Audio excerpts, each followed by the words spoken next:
Congresso Nacional custar 15 bilhões para o povo brasileiro. 15 bilhões, por isso vocês vão colocar em todos os comentários embaixo. Reforma política urgente. Presta bem atenção nesse vídeo que eu vou mostrar para vocês aqui. Olha isso aí. E é destaque no UOL Prime. Agora a gente vai para a reportagem de UOL Prime, que informa que o Congresso de 15 bilhões de reais. Olha aí, ó. Parlamentares podem viver com salário intacto. Vamos receber a Letícia Casado, que é uma das autoras da reportagem. Letícia, bem-vinda. Boa tarde. Conta mais sobre esses salários, dinheiro público, 15 bilhões, salário intacto. E aí, minha amiga, boa tarde. Boa tarde, Diego. Boa tarde, Carla. Diego, a gente passou 2 meses se debruçando sobre os números do Congresso Nacional. Eu, a Júlia Afonso, a Carolina Nogueira, equipe de Brasília. A gente passou 2 meses olhando ali, tentando entender como é que funciona, quais eram os limites para o uso do dinheiro público, o limite do orçamento para o legislativo. E sim, é um custo super alto, é 15 bilhões de reais por ano, é um valor altíssimo por dia, por cabeça de deputado, por cabeça de senador. Enfim, a gente entende que a manutenção do custo do prédio, ela é alta, o prédio da Câmara, o prédio do Senado. Então, assim, quando a gente fala esse valor de 15 bilhões de reais, está incluída a conta de luz, a conta de água, todo o resto ó, que eles precisam. A manutenção do gabinete, beleza. Só que quando você vai destrinchando, que foi isso que nós 3 fizemos ao longo dessas últimas semanas, quando você começa a destrinchar esses números, você vai vendo o que a gente está batizando de Brasil dos privilégios, porque o parlamentar ele tem uma verba de gabinete para pagar funcionário, ele tem uma cota parlamentar para pagar o aluguel do carro, o combustível, a passagem de avião, além de um salário de 46 mil reais. É o que a Carla estava colocando agora em relação aos ministros do Supremo. A gente entende que custa caro trabalhar, etc., mas esses caras eles ganham bem. Né? Eles poderiam administrar melhor, talvez, a renda deles, porque eu acho que 46 mil reais é um nível de renda muito alto em comparação com o Brasil, né? Pois bem, o deputado e o senador, eles não tiram o dinheiro, R$1 do bolso para andar de carro, eles pagam motorista com dinheiro público, eles pagam a gasolina com dinheiro público. No meio dessa construção desse material, eu ficava só lembrando daquelas cenas que a gente vê na Europa, por exemplo, o deputado pegando o metrô para ir trabalhar, o juiz pegando o metrô para ir trabalhar. Brasil, a gente entende que tem um problema de transporte público, mas é isso, todo mundo passa por esses problemas, exceto os parlamentares, eles não passam por nenhum tipo de problema. Enquanto aqui no Brasil a gente olha as pessoas morrendo na fila do hospital público, lembrando que são eles que definem as políticas públicas, são os parlamentares que decidem sobre as condições dos hospitais públicos, por exemplo, as condições do Sistema Único de Saúde. Eles não usam esse Sistema Único de Saúde, eles têm um plano de saúde que a gente paga, que é subsidiado pela população. E, além de tudo, eles têm várias regalias, como, por exemplo, pegar reembolso ilimitado para consulta médica, porque esse médico não faz esse atendimento, esse procedimento não é coberto pelo plano. Então, a gente conta tudo isso nessa matéria inicial, é a primeira de algumas matérias que a gente está trazendo, algumas reportagens que a gente está trazendo, depois com mais detalhes, mas, de fato, é um universo de privilégios desses parlamentares, Diego. Privilégios que só fazem aumentar, Carla. Aliás, parabéns pela reportagem, viu, Letícia? Obrigada.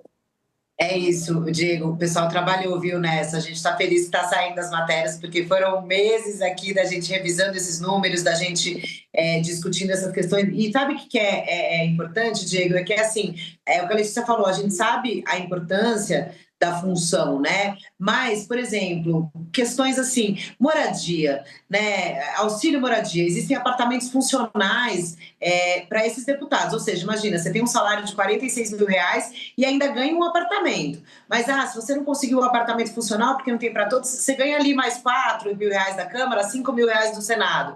Começa a virar um emprego muito vantajoso, porque é isso, você tem uma renda que você não tira um dinheiro do bolso para viver, né? E aí a gente mostra um pouco disso nessas reportagens. No caso do plano de saúde, que a Letícia citou, vou falar mais um dado que também até por essa questão puxando que o Supremo considerou segurança vitalícia. No caso dos senadores, O plano de saúde é vitalício, ou seja, você é senador uma vez na vida, você tem plano de saúde para sempre, para você e para sua família. E isso custa dinheiro, custa o nosso dinheiro. Quando a gente está tendo a discussão do ajuste fiscal, da austeridade, da onde a gente pode cortar na carne, do próprio Congresso, né, Diego? O Congresso que está no momento cobrando o governo para fazer a sua lição de casa, esses direitos, digamos, adquiridos por eles ao longo do tempo, eles não falam em mexer e nem se constrangem ao ser questionados por isso, porque dizem, tá na lei. E aí, a palavra privilégio, né, o livro que inspira a série aí dos Brasil dos Privilégios é o Brasil dos Privilégios, do Bruno Corazza, a palavra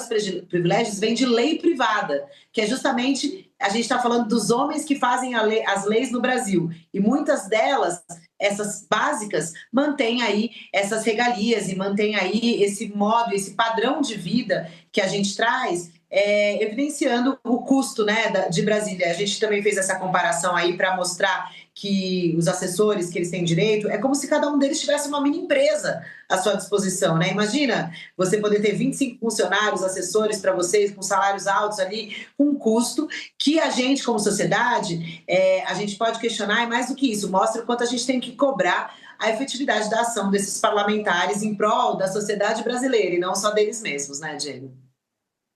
Fala, Letícia, rapidinho, você quer complementar? Não, é que eu fico pensando se seria tão interessante para um brasileiro se candidatar e se tornar parlamentar se não fosse esse tanto de privilégio.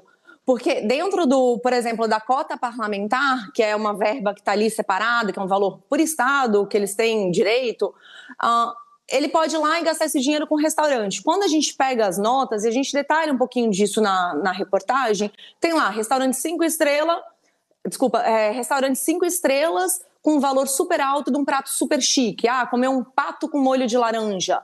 Foi na melhor churrascaria, na melhor carne de casas da cidade. Eles não pagam nada com o dinheiro deles. Será que seria tão interessante para um brasileiro tentar trabalhar como parlamentar, virar uma pessoa pública, se não fosse esse tanto de privilégio, se ele não tivesse todo esse nível de vantagens? Porque nós, brasileiros, gastamos muito dinheiro para a gente conseguir sobreviver. O Brasil é um país de sobrevivência. As pessoas, elas passam 2 horas por dia no transporte. Elas morrem na fila do hospital, passam dias lutando para serem atendidas. E eles não chegam perto de nada disso. Também por isso que nada muda nesse país, porque nada disso incomoda a vida deles. Porque eles não estão lá nem vendo, nem sabendo o que está acontecendo. Acho que o Brasil, a gente pode, sem dúvidas, dizer que é um país que é muito difícil para viver, para morar, principalmente talvez para 99% da população, sendo que tem um grupo ali que é o grupo que deveria estar lutando para mudar essa realidade. Será que para eles seria tão interessante se candidatar a esse emprego, tentar um voto do eleitor, se não fosse esse tanto de vantagem? A minha conclusão é que não seria tão vantajoso. Para você ser um político, você deveria acreditar naquela causa e lutar pelo bem-estar social. Não só pelo seu privilégio de estar ali confortável, de poder comer num restaurante 5 estrelas e de ganhar um bom salário, não tirar R$1 do bolso para nada, nem para ir em festa de São João, por exemplo. Porque você pode justificar dizendo que você precisa viajar pelo estado tal, e pagar o combustível do seu carro, do seu jatinho, com aquela verba pública que é do imposto de todo mundo, Diego. Chega a ser vergonhoso, né? E esses privilégios acabam tornando atraente para quem quer tirar vantagem, né? E tira da Câmara, do Senado, do Congresso, aqueles que realmente têm ideais, né? Que têm propostas, têm projetos, que têm alguma meta para a sociedade, não para si próprio. Infelizmente, isso se retroalimenta. Letícia, parabéns pelo trabalho, viu? Boa semana para você. Aliás, bom feriado. Obrigada, Diego. Boa tarde, Diego e Carla. Valeu, Carla. Beijo também. Obrigado. Beijo, Diego. Beijo, Letícia. Bom feriado para vocês. Valeu.